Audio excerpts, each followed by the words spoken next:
নবী আমার বললেন, সাহাবী তুমি প্রশ্ন করো, প্রশ্নটা তোমার কি?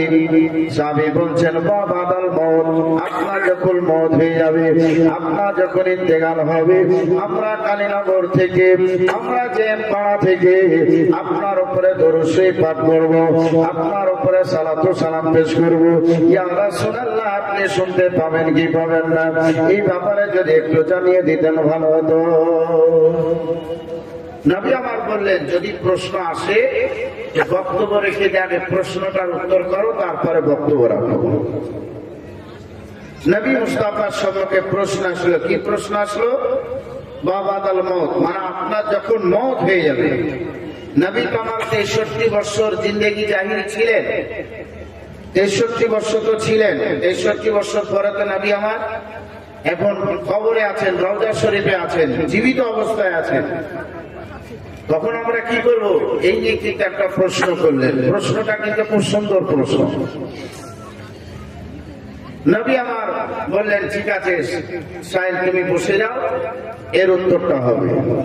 এর উত্তরটা কোথায় করছেন? মিশকাত শরীফে 121 পৃষ্ঠার মধ্যে আবি দারদা তিনি বর্ণনা করছেন। ওয়ান আবি দারদা রাদিয়াল্লাহু তাআলা আনহু قال قال رسول الله صلى الله تعالى عليه وسلم ان الله حرم على الارض ان تكون اسد الانبياء فنبي الله حي يستجر সুবহানাল্লাহ। আমার বাদিরা ওই জায়গায় নবী মুস্তাফা জানিয়ে দিলেন, সাহাবী তিনি বলেন, নবী মুস্তাফার কাছ থেকে শুনতে পেলাম, আমরা সবাই শুনতে পেলাম। নবী আমার বললেন, ও মাটির জন্য মহান আল্লাহ রাব্বুল আলামিন হারাম করে দিয়েছে সমস্ত আম্বিয়াদের লাশকে খাবার।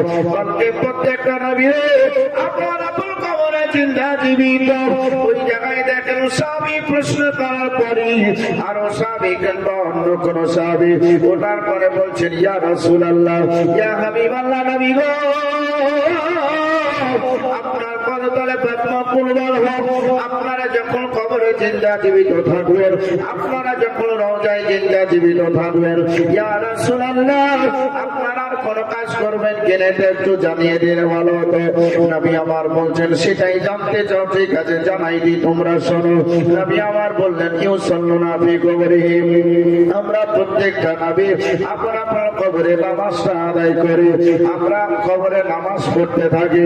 নবী মুস্তাফা বললেন, কবরে নামাজ পড়ি। ইয়া রাসূলুল্লাহ, আপনারা আর কিছু করবেন কিনা?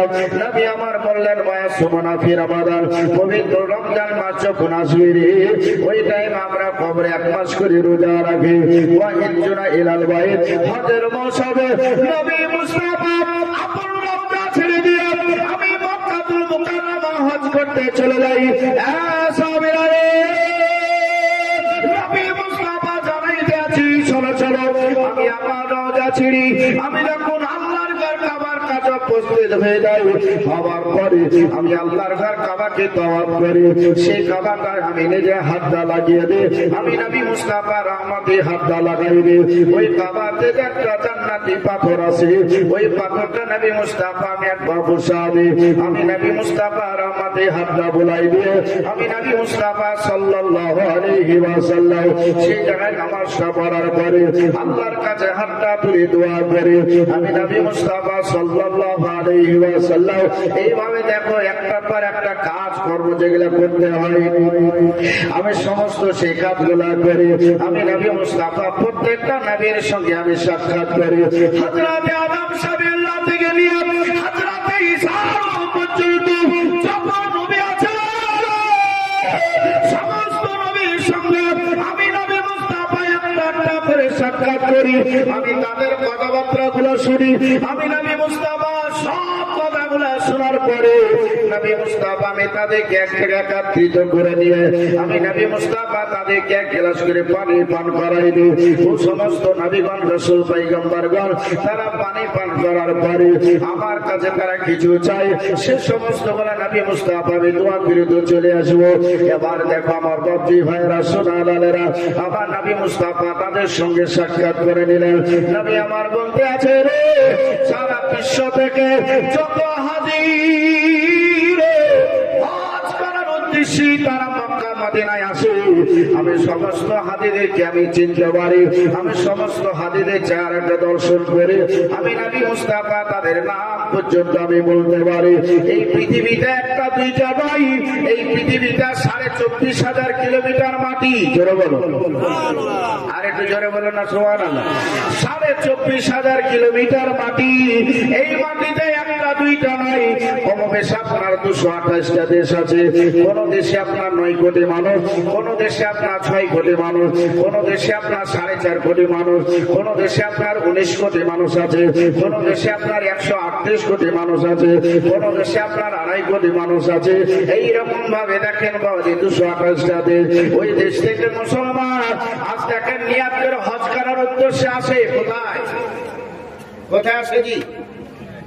কি আপনারা কিছু কথা বুঝতে পারছেন না?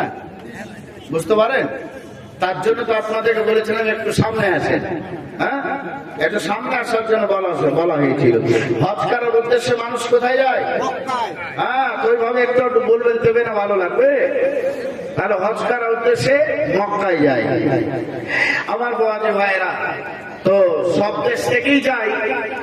228টা দেশের মধ্যে হয়তো কিছু দেশ বাদ, বাকি দেশের কিন্তু মুসলমান যারা আছে এরা কিন্তু হজ করার উদ্দেশ্যে মক্কাতুল মুকাররমা যায়।